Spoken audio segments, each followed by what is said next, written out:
Our kids have a chance to be truly exceptional because of the countercultural way they're being raised. Organic farmer and homeschooling dad Jessie Straight is here with tips on raising your kid to be an elite worker. Welcome to Homeschooling Saints, the podcast that helps you create the homeschool you love for the people you love. Our host is Lisa Mladinich, a Catholic life coach, TV host, best-selling author, and an instructor at Homeschool Connections.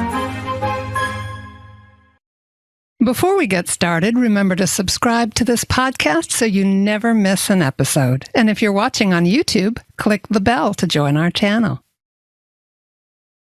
Hello and welcome. I'm Lisa Mladinich, your host, and we're talking with Jessie Straight about raising your kid to be an elite worker. Jessie and his wife Liz met at 19 in a Protestant Great Books program in college. After happy twists and turns, they got married at 23, had baby Josephine at 26, and came into the Catholic Church together with several of their best friends at 28. The same weekend, they moved from Charlottesville, Virginia to Jessie's hometown of Warrenton to start their farm.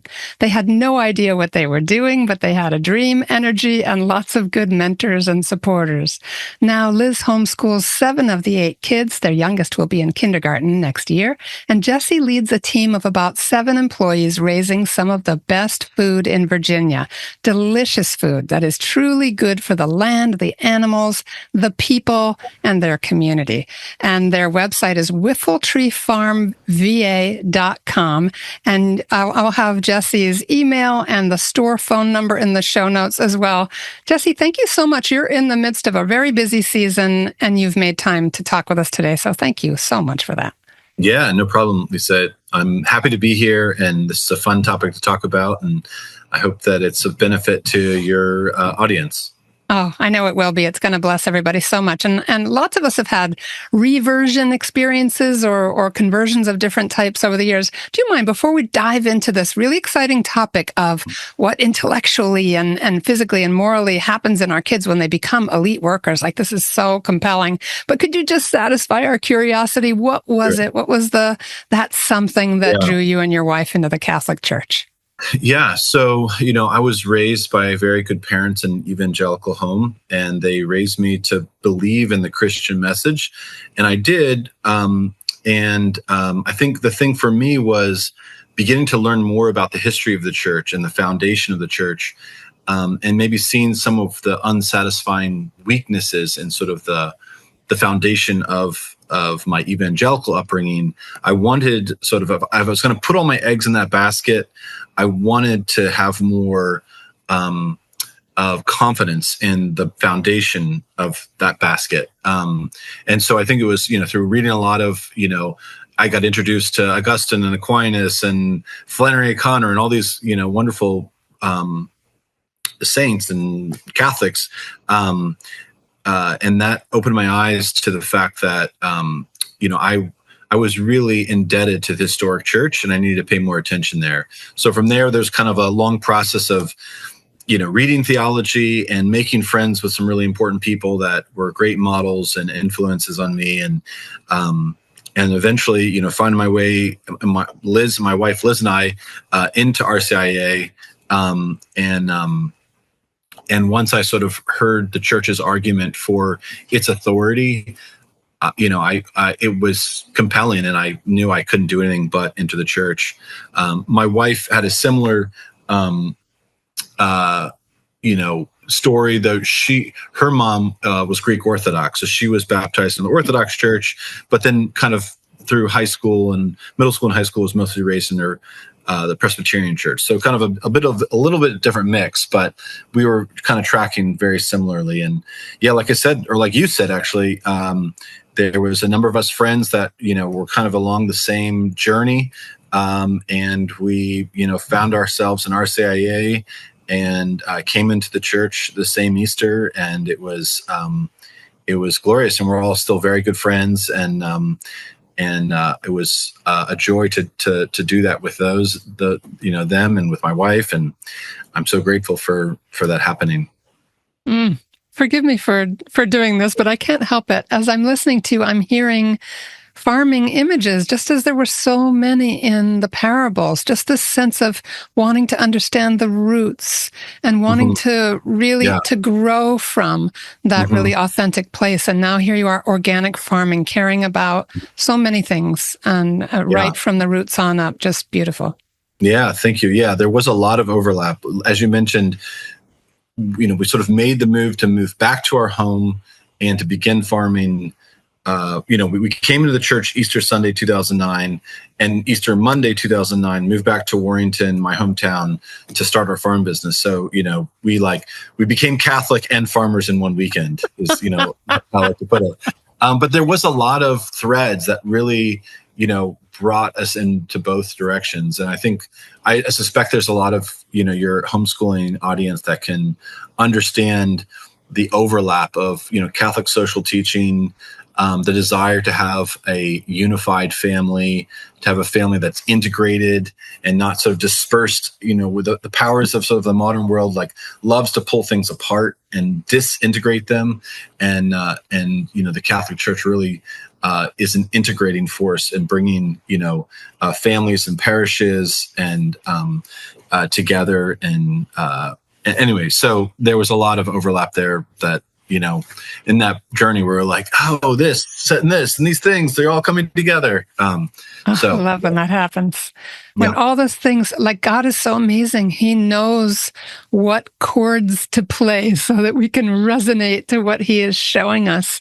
Yeah. And you had an open heart. You were curious. You had the integrity to kind of shake the tree. Well, I maybe will say one more thing on that point, which is just that I had what I would describe as a pretty tough time where I was eager to know what my work was to be. And I wanted to do something where I enjoyed and believed in the work. That was a dream of mine. And I had the hardest time where I was going in 100 different directions and just didn't have clarity.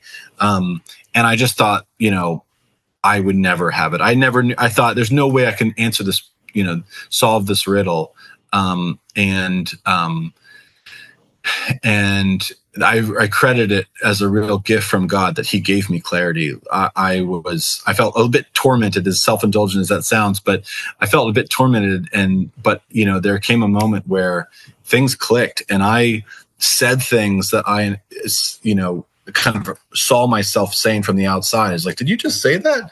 I guess you are going to, I guess you are going to do that, and couldn't kind of recognize myself. It was like, I can't believe this is happening. I can't believe I'm doing this and this has happened. I would have never thought a year ago that I could have been in this kind of position with this kind of clarity. So anyway, I'm really grateful to God for giving me clarity and putting influences and people in my life to help me move in that direction.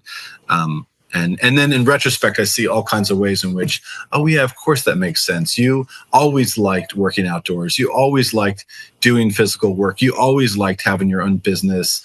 There's all these things that I couldn't have mentioned. I didn't see at the time, but in retrospect, I was like, oh, of course, that makes a ton of sense. So. And I love that sense of engagement too, like the good education and that led to great questions and the all the things that developed out of that. And so since farming is so much work, like not just brain work, not sitting in front of screens. I'm sure there's some of that running a store, but what's so important? We've been in the title, we're calling this elite workers, how we raise our kids to be elite workers, but what makes them elite? Yeah. So the way in which I would think about this, or why I feel like I can even talk about this, is that, obviously we're raising our kids and we want them to be virtuous people. And that includes being virtuous workers and the kind of people a virtuous person would want to have work for them. So those, of course, we're thinking about in that way. But additionally, we have a poultry processing crew. And every Wednesday from April through November, we have about 12 homeschooling kids who are middle school to community college come and help us slaughter and process our chickens. It's pretty intense work. For a lot of, I don't think it's gross, but obviously for a lot of people who aren't used to being around, slaughtering and processing animals, it's definitely, I remember the first time I did it, I was a little overwhelmed. But anyway, all to say is that like, it's intense work, it's teamwork, it's work you have to be very careful about, it's work you have to get good at and be quick. And it definitely includes working with a team. So I've been doing this, now for 15 years. And we have an incredible processing crew. I think the world of them, and most of them are family friends of ours from our parish, but not all of them. So I guess just over the years, I've seen, oh man, this person is our all-star. This person, oh gosh, if I could just have all of them be like this person, oh, it'd be so great. I've just seen enough to know like some character traits, some ways of being that really make someone just a pleasure to work with, and the kind of thing that I would aspire to be myself and would hope to raise our kids to be. So that's, I guess, how I'm, approaching this topic, I guess. Yeah, before we hit record, you told just a brief little story that was absolutely fascinating about Amish workers. Would you mind just sharing with our audience what you observed?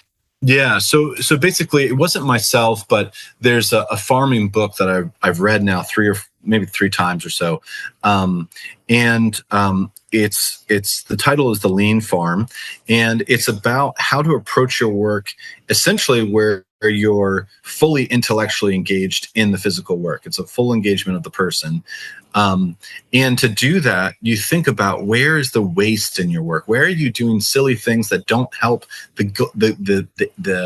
the ultimate goal of what you're trying to do? So the author gave this example where they were working on a community a project where his Mennonite or Amish neighbors came and helped him put up a barn roof, I believe it was, and he was just observing how good of workers even these young Amish kids were. They might be 10 or 12, but when they got on a job, it wasn't like, okay, tell me what to do. Okay, you want me to like hand the plywood up here? Okay, I'll hand the plywood up here. Now tell me what you want to do. Not at all. It was their complete intellectual engagement in the task where they got in and immediately they're looking for where the bottlenecks are. Okay, there's a hold up point here. Well, we need to like move some people around and get here. Oh, and you know what? This would be a lot easier if we move the plywood in this way rather than this way. And it would be safer if we did it this way, and we would damage things less and the quality would improve. And so for them, it's the engagement is like when someone is having a lot of fun and they're playing, and your whole, or you're playing a sport you really love where you're doing something physical, but your intellect is totally engaged in how to do it, more intelligently. And that is not how people don't do that just by default. That's a way that's modeled for them. That's a way that they're taught and shown. And so that's something that, we can do with our kids, and we can aspire ourselves to be that kind of worker. So that was, a part of the book that just sort of really like stood out to me. And of course, I was thinking while I was reading it, like, oh, there's those kids on the processing crew who aren't there just, okay, you put me in this role, now I'm going to quality control the chickens. But they're like, no, I'm quality controlling chickens. Meanwhile, I'm seeing like, okay, we're starting to get a backlog here. I better shift over and help on this step to keep things flowing. But anyway, I guess that's just sort of like the vision of what that kind of virtuous, excellent worker might look like. Yeah, it sounds like someone who is fully alive, right? They don't go dead when they're given work to do. They come fully to life. Like you said, it was like play. And so I love that thought that there's that kind of enthusiasm to giving the whole self and to being a part of the whole process potentially, and being able to be another set of eyes and another thinking, another brain in there instead of just another pair of hands. So what kinds of virtues are at the base of this ideal worker? Yeah. Well, I think for one thing, some people think when they show up to do some work that they've never been invited to offer that part of themselves. Everyone's been happy with them just to like do the thing I tell you to do. And so, I think that would be something that a really good boss can set people up and give them a vision of like, hey, no, just so you know, like, I'm not looking for you just to like move the thing from A to B. Like, I want your feedback. I want your thoughts on how we can do this better, how we can improve this, so that's, one thing, either as parents or as bosses. But then, we can help train our kids to have that vision that when they get into a task, no matter where it is or what they're doing, that in an ideal, setting, that's what is called of them. And really, they're just going to like have a lot more fun and have a lot more satisfying experiences, getting to engage fully. And of course, like, there's contexts where people actually don't want you to do that, and that's too bad. But that is the ideal. So yeah, I think, some of the virtues that I think about would be, when I think about these excellent people who have been on our processing crew, I think one thing that stands out is they're bright-eyed. They come with an energy, and they're excited about getting into it. So, their mom didn't force them to come. This isn't like some, but they have an inherent energy and drive to do the work well. So that going along with that, they're, that person needs to be free of pretense. They need to not be cool. Because cool people don't try. Cool people stay aloof. Cool people don't give it their all. And we don't want cool people. We want people who are just jumping in there, ready to get things done, figure out how to do things well, make mistakes, get embarrassed, say stupid things, make a fool of themselves because they're so eager to get in there and do a good job. They're not primarily protecting their presentation. They're primarily trying to get a good thing done. So you can't be cool. You got to be, just wanting to get in there and do good work. So there's a vulnerability there. You have a willingness to fail, to make mistakes, to experiment. Totally. You can protect yourself by not admitting ignorance, not asking questions, not trying too hard and having someone else make fun of you, not trying and failing. Hey, I want you to, one of our goals with our evisceration crew is that they ought to be able to eviscerate a chicken. So basically cut out all the organs with under a minute. And so, but if you try really hard and you don't get there, that's embarrassing, that can like not feel great.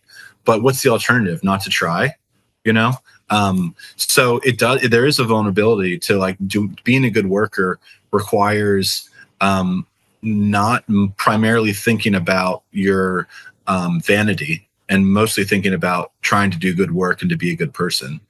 So there's a humility that's inherent to it. So that would be one thing is like, those things I mentioned, bright-eyed, no pretense, wants to get in there and do good work and understands that, like happiness is not being cool. Happiness is being good. Being good involves disappointment, embarrassment, risk, failure. But there's no way around it. There's only through it. And so that would be like, some things that we could teach our kids, like, hey, you're going to fail. In fact, failing means you're trying. If you never fail, you're going down the cool route, and the cool route is a safe route that leads to, mediocrity. So don't do that. Fail boldly, go for it, try, make ambitious efforts and fail. That's okay. That's not the worst thing. The worst thing is not trying, not making ambitious efforts. So that would be, I think a good thing to teach our kids, which also makes me think, my wife has recently read a book called The Growth Mindset, or on the growth mindset, which I'm guessing probably a number of your audience knows about, but it's very related to this, where we want our kids and ourselves to be primarily thinking about how can pretense aside, protecting ourselves aside, how can we actually pursue being better and more virtuous people?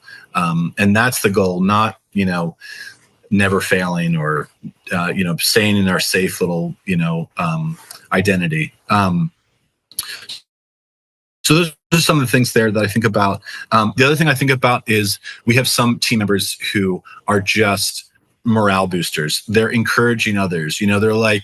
They're like someone's, cold and tired, and they're like, we got this. We only have, 50 more chickens. Let's go, guys. Let's finish strong. Come on, guys. And this isn't me, the leader, saying this. This is, crew members who are kind of cheering their gang along, and so that kind of, service and empathy for the team, is definitely valuable. I think the other thing along the lines of what I was saying before with sort of the Amish example is the kind of person who, to do good work, you really need to know what is the end goal. What are we trying to do here overall? Not just like, okay, you told me to quality control these chickens, but like, okay, what is our overall goals and how can I reach that? And if I have an eye on that, that'll help direct my role in this team, but if I don't care about what the end goal is, if I don't think about what that is, I'll make mistakes where I don't make the right judgments because I don't have the end game in mind. So someone who wants to know, all right, hey, what is our overall goal here? What are we trying to, at the end of the day, accomplish? I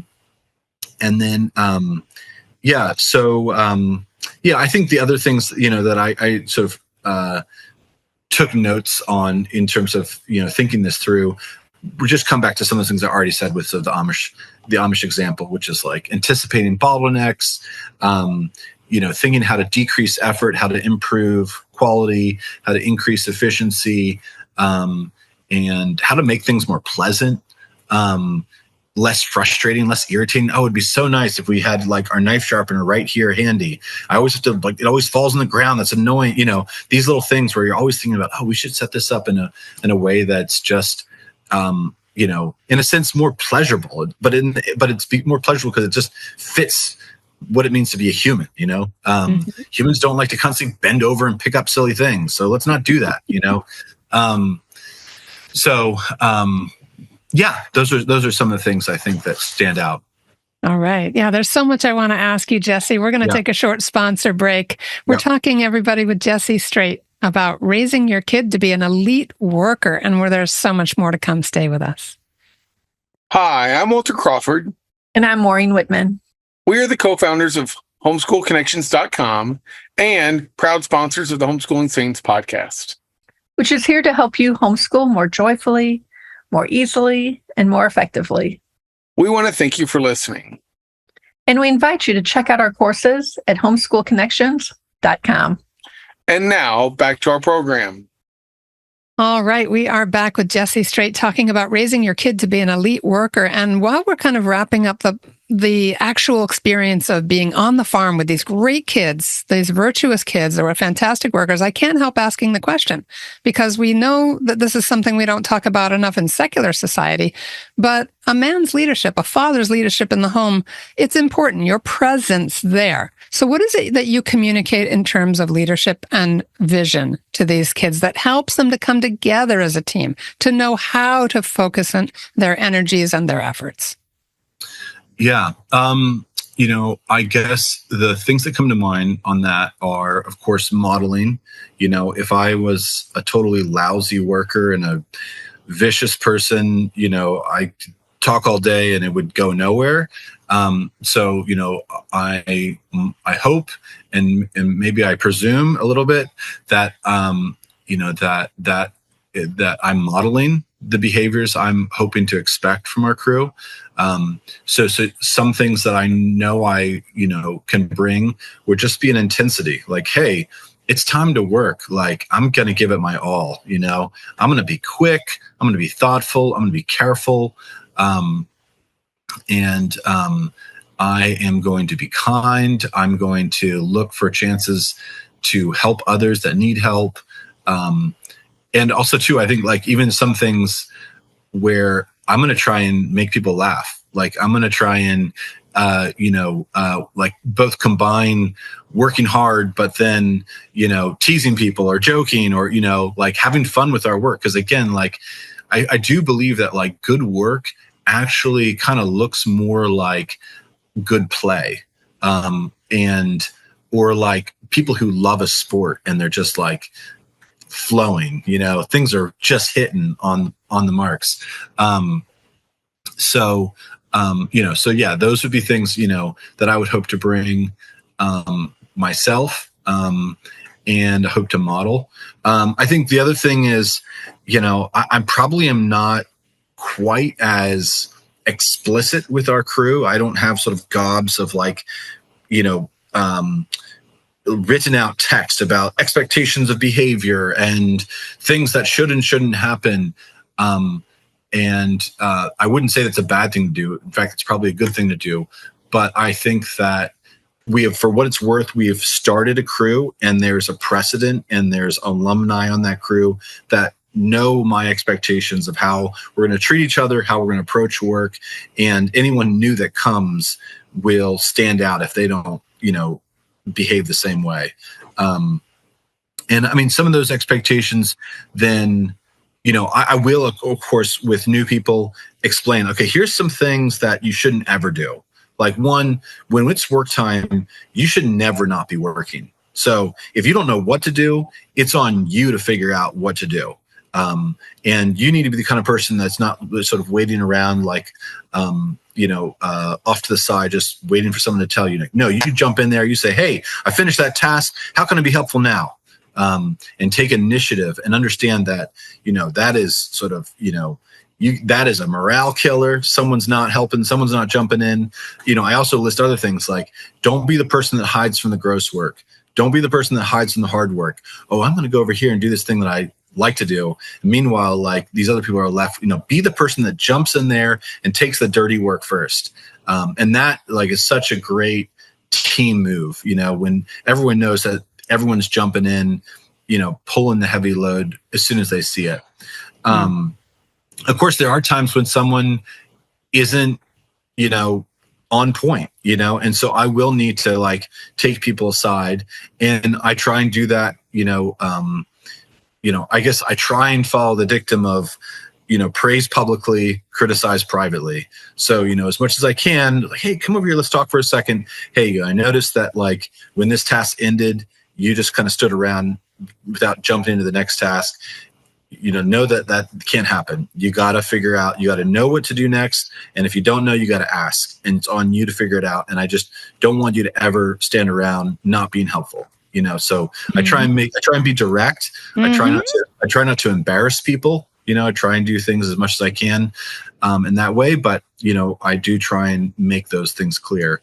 And I think too, the examples, I mean, once it's not just my example, there's all the sort of the veterans and the all-stars of the crew that are setting the example and the tone, the rah team, the picking up the dirty job, the working quickly, the sort of, taking pride in their work, that they're going to do a good job, and not on their watch is something going to get left behind. And I try and also think through and praise those things that I mentioned to you earlier. Like if I see someone like, anticipated something that even I didn't anticipate, and they anticipated a bottleneck, and they're like, oh, I better get the grinding going, because if I don't get that going, this is going to get hung up. I'm like, oh no, that was great. Like that was so smart of you to think about that. I didn't even think about, so I try and look for opportunities to praise those kinds of, really thoughtful, hardworking, sacrificial things. There's some other things we do too, like at the end of the season, we'll have sort of like a goofy team lunch, and we'll have like an awards, and we have like very silly, like, chicken masks that we give out to people, or whatever different funny prizes. But at that point too, I try and praise people for, particular virtues that I've seen them, display, and why, that's been such a good thing for our team. So, I think some of those things help. And in terms of highlighting what's really important, and then of course, correcting where is necessary. Yeah. Okay. So leading by example, making expectations clear about what's not acceptable, but what is expected, but not overcomplicating it either. And when you said there's a lot of kind of teasing and lightheartedness, it's exactly not humiliating people, pointing out flaws, right? Yeah, It was no. that you made that point of we criticize privately and we praise publicly. And so those are really good guidelines, because I think sometimes families, and I want to take this into the family context, can tease in a way that actually is humiliating. And so I think if we want people who are bold workers, right? And to me, the word bold applies here. I'm going to take a risk. I'm going to jump in. I'm going to contribute. I'm going to be thinking. I'm going to be fully engaged. So take us into family life. What are you seeing there that really helps to form kids with these virtues? Yeah. I mean, I think, it's the same kind of things. I think maybe just to go back for a second, I think the humor is important. And I think because, it's important that this isn't, that we recognize the full person. And that's something like humor does, where we're having fun together. This isn't just like, we got to get this thing done and do it real fast and do a really good job and then get out of here. It must be stress relieving too. It's okay to laugh while I think we work. I think exactly. And even just to have, humor, or even just casual conversation about, hey, how was your week? What's going on? I want to get to know you. I want to know you as a person. Those are things that I think are important to do. And they're important because they're right, because we're people, and we're not just like workers getting a thing done, And so if you were just, you don't joke with a robot, you don't like ask a robot how their week was, but people you do. So anyway, I think that's important. And I think, anyway, so in terms of the family, I think the similar things, I think like praising in public, criticizing in private. I think, not sort of, not in general, sort of just lecturing someone. Why? This is the 5th time you haven't done the thing, blah, blah, blah, blah. Like, I don't see that like goes very far, but I think like out of the moment, pulling a kid aside and saying, hey, I want to talk to you about something. Yesterday, I heard, mama talking to you about, cleaning the room, and she had to remind you 3 or 4 times. Like, here's the thing, like, that's not going to make you happy to act that way. And that's frustrating for mama. And just imagine the vision of how great it would be if just as soon as mama said that, you were like, yes, mama, and went off and did it cheerfully. And like how much pleasure that would bring for mama, and how proud you would be of yourself for being that kind of person that just nails their thing in. And I think like in these kind of situations where you're kind of like casting a vision of like the happiness of being a virtuous person, because really when we talk about virtue, we're talking about happiness. Virtue is fulfilling our nature fulfilling our nature is happiness. And so if you can cast a vision of like what that looks like and how that feels, and I think that can be particularly compelling out of the moment. In the moment, it's just everyone's frustrated, everyone's unhappy, and it doesn't get you very far. So I think, we have to train these traits in our kids. We have to try and model them. And I guess what I was going to say too in that kind of conversation is, I know how difficult it is. Even if, my wife asked me to do a task I'm in the middle of something I love doing, I'm like playing a game with the kids or something. And it's like, oh yeah, I forgot to do that thing. And do I roll my eyes? Do I groan, or do I get up and do it cheerfully? So of course modeling, and it's not easy. These virtues are not something we adults have in the bag. But it's something, we should try for. So I think casting a vision for what that is out of the moment, not the sort of like, constant, frustrated lectures, and then clear consequences, like we have to mark behavior as good and bad in a way that's meaningful to the person at their given age. We have to let them know like this behavior won't make you happy, and you have to pay attention. There will be consequences, and we're going to be consistent about that. And it's very difficult to be consistent. That's virtue on our part as parents, is like laziness, convenience. I don't feel like dealing with this, I'm going to let this slide, is not in our kids' best interest. And so, we have to be virtuous parents to help show our kids the way that, this is virtue, this is vice, this will make you happy, this won't. So, we have to pray and work for that kind of virtue. And of course, there's those basic things of, like keeping your word, telling the truth, working diligently at something and trying not to be distracted, doing the thing cheerfully right away. So those are some of the things that stand out. Yeah. I remember when I was a little kid, a million years ago, my father was a military officer. He'd been away a lot on tours, and he was home at the table, and he said, "Pass the salt." And I was just one of those pleaser kids. I was hardwired to respond. And so my arm shot out. I handed it over to him across the table, and he went, and I'll never forget it as long as I live, because my father, my hero, said, "Did you see that? That's a team player." Yeah. And I was like, great. I'm a team player. Yeah, you made your day. Yeah, it matters. The father, and I know we've talked about this numerous times on this show because it's so important, and men are so denigrated in our society. It's disgusting. But that example of the father means, and your respect for your wife when you jump up from the fun thing to go, it's on so many levels. Not only is it your work ethic and your sense of honor and integrity about what you said you would do. Everyone makes mistakes. Sometimes we forget. But you also honored your wife in front of the children, and that helps the girls to appreciate and look forward to their own marriages, and the boys to have a sense of how a wife ought to be treated. I mean, this just has tentacles. Any kind of virtuous modeling just goes out and out and out into their lives, into the future. Yeah. Oh, good. Yeah. So any resources that you'd like to leave us with? You recommended The Lean Farm and the Growth Mindset book. Yeah. Anything else that you'd like to recommend that would be fun for us to have on our shelves or look at online? Sure. Yeah. I mean, it's some things for me that kind of like got me going in this direction was Wendell Berry, which I'm sure a lot of your audience is familiar with him. So he's definitely, as I mentioned before, the whole sort of union of Catholicism and farming. There was a lot of those threads in Wendell Berry about the integration of one's life.